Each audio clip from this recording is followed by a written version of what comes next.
Okay. See, just getting up to do it made it work. Okay, yesterday we were learning about how bad anger is. It's like a Avodah Zarah, and it's like you're drunk and you shouldn't speak. So it says in Halacha that Shulchan Aruch says that a person should train themselves just not to become affected by anything anybody says, not to get him angry. In fact, the way of tzaddikim, the Gemara says, aluvim ve'enam elvim. They become shamed, but they don't shame others. Shemim cherposam, they hear the way people make fun of them. Ve'enam meshivim, they don't answer. That is the proper way. And also the pasuk has v'smeichim b'yisurim. They're happy when they suffer. They're happy because they know that cleanses them, and they go to Gan Eden, and everything is very good. Okay. Next thing which we started yesterday, we just mamish started it, is that you have to do a lot of silence. In fact, the Gemara says, "Mila besela shtika betrei." If a word is $1, silence is 2. But the people that like to talk answer, yeah. But if you're silent, you only one silence, so you get 2. But every time you talk, you get a sela. So talking is better than silence. That's what the talkers say. But the Gemara means that, or like we said, Rabbi Shimon Gamliel said, the best thing I found growing up among scholars is silence. And he says even what you need for yourself, you shouldn't add words, because the Gemara says, when you add words, you end up coming to sin. So it says, okay, and we mentioned this yesterday. Okay, Rabbi Gamliel with Tevi and a servant and so on. Okay, a person shouldn't be too happy-go-lucky, and he shouldn't be too sad. He should be happy, not happy-go-lucky, walking around the whole day just happy. But you should be frivolity brings a person to lewdness. You shouldn't be a very broad person by yourself. That. Basically, you're God's gift to the world. You should have a good eye. You should do a little bit of business, learn a lot of Torah, and the little bit that you have, you should be samech b'chalka. You should be happy with what you have. And the Gemara says, it's also in Pirkei Avos, but the Mishnah says, hakina v'ataiva v'hakovid, jealousy, desires, and looking for honor, meitzina sa'adam min ha'ilam. The person actually basically dies from it. There's a very interesting expression in the Rebbe Rashab said that sinna machmas kina ein lo takana. Sinna machmas kina ein lo takana. Hatred that becomes because of jealousy can never be rectified. Why? Let's say I'm angry at you because you bother me. So I'm angry at you. So you stop bothering me. I'm not going to be angry at you. I'm not going to hate you anymore. But jealousy is so deeply rooted. Jealousy means as long as you exist, you're in my way. That's the definition of jealousy. And that will never stop. So therefore, the Mishnah says that kina, jealousy of somebody, actually physically, the Mepharshim of the Pirkei Avos say what it means actually is that it makes your life miserable. You don't have a life. If you're always jealous of somebody, you're never going to be happy. You're going to be miserable your whole life. And obviously covered, looking for honor, respect, and all those things. Okay. So, Why didn't they put cats in that together? Huh? Why didn't they put cats in that together?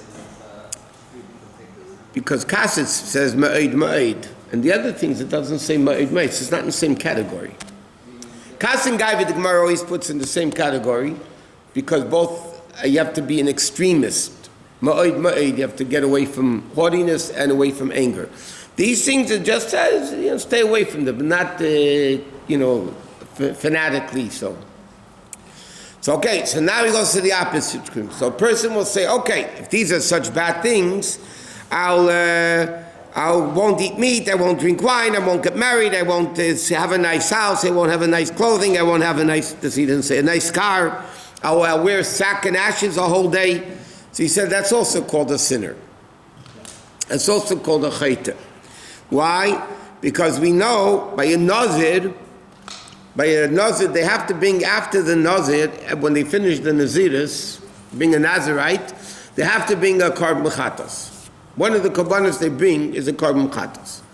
So the Gemara says, Yerushalmi says, but it's brought down in Bavli, but Yerushalmi elaborates more on it. And that is, a Nazir is also a sinner. Why is a Nazir a sinner? So it says, this is the expression in the Yerushalmi, don't be more religious than the book. The Torah says you could drink wine.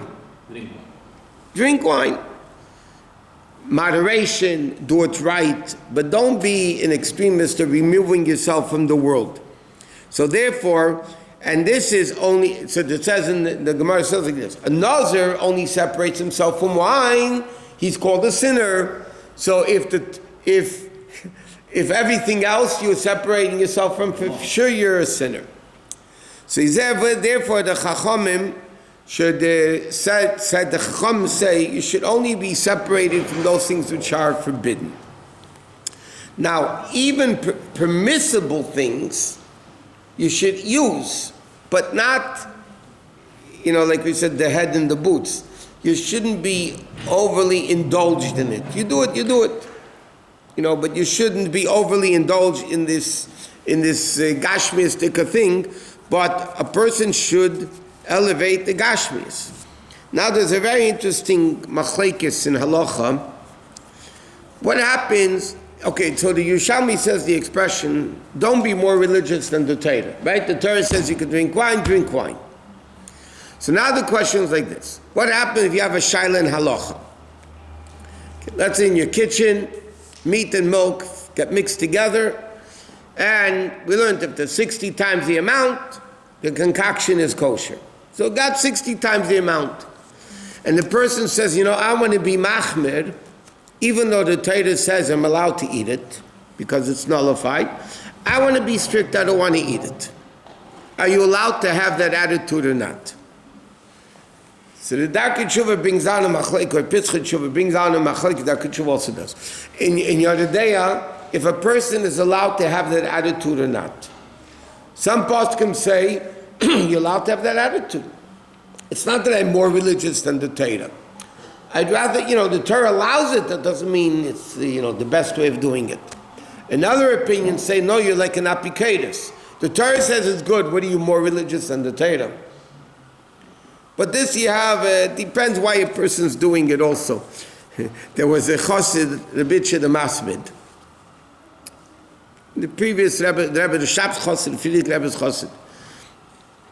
So he used to check eggs. Okay?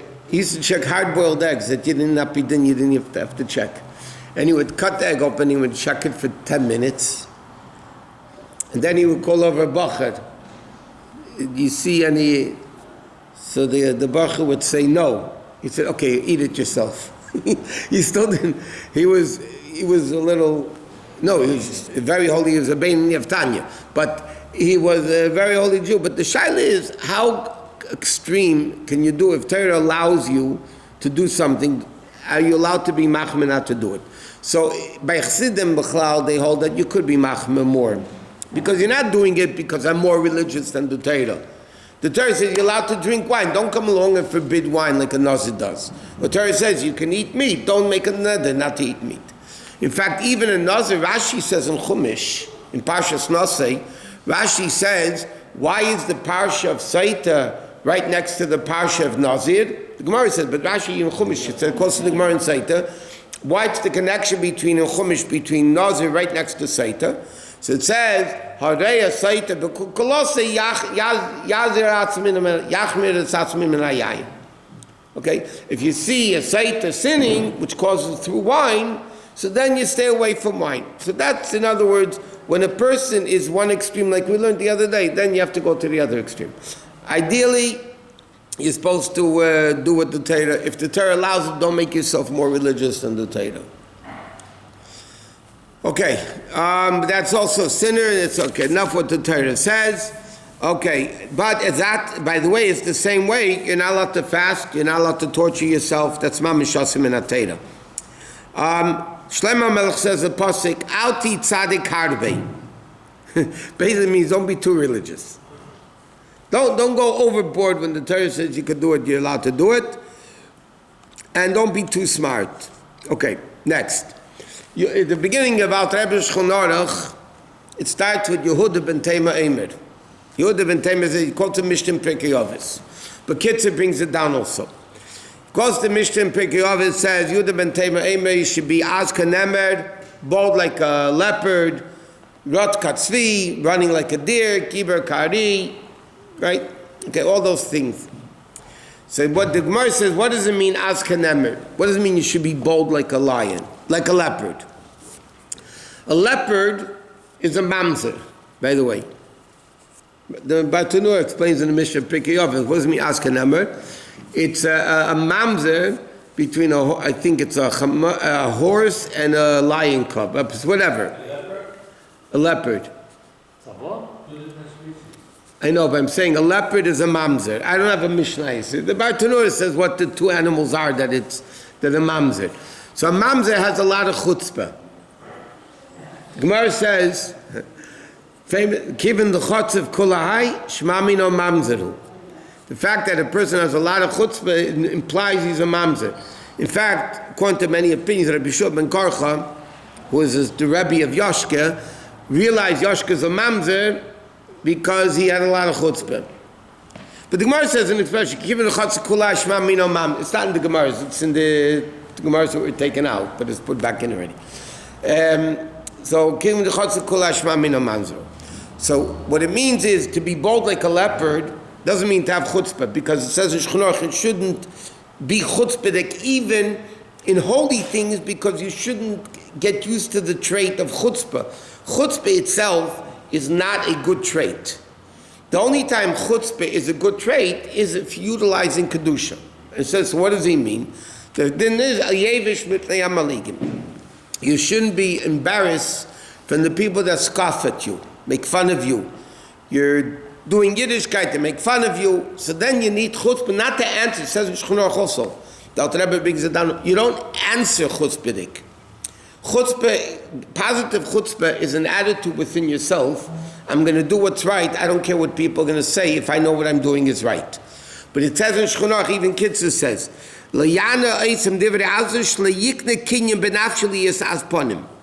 you shouldn't acquire the trait of chutzpah. It's a very bad. The Gemara says, the Mishnah says in Pirkei Avos also.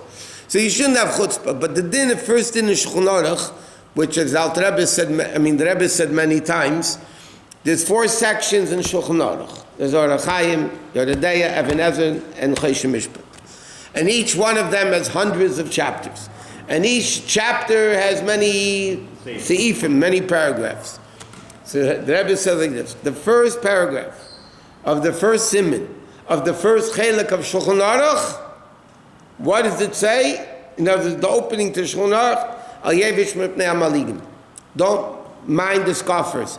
You're in an environment to make fun of you. You have to do what you have to do anyway. And it's interesting because as time gets closer to Mashiach, so the world is crazier, but Hashem makes it easier for a Jew. Because when you look in the world today, everybody's not normal. The whole world is Meshuggah. The way they dress and talk and everything. So years ago, for a Jew to wear a kippah was, but today they look in the street, they wear more crazy things than that. So that helps a Jew to be able to walk in the street with a yarmulke and to be proud of it. And that's the al yevish mipnei amaligim. That's the din of, again, not answering chutzpah, but having the chutzpah in an attitude that I'm going to do whatever needs to be done. Okay, another interesting mitzvah, believe it or not, halacha says, you shouldn't fight over a mitzvah. It says like you shouldn't to fight who should daven for the Yomid or who gets an aliyah. Because it says in the Bais Din, they had, in the Mishkan also, they had the lechem upon him, the showbread. That was baked every Shabbos until the next Shabbos. So it says it was divided amongst the Kohanim of the previous week and the next week.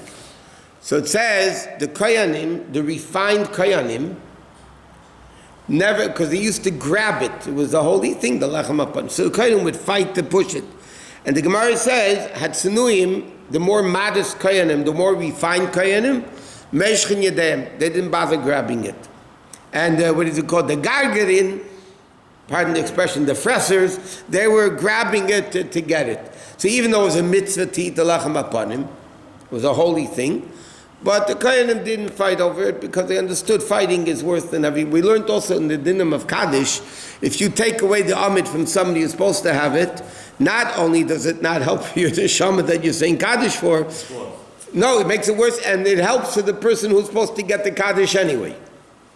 So all these things don't work. So generally speaking, you're not allowed to fight over aliyahs and davening for the amid and anything of kedusha, because fighting over it is worse than getting it.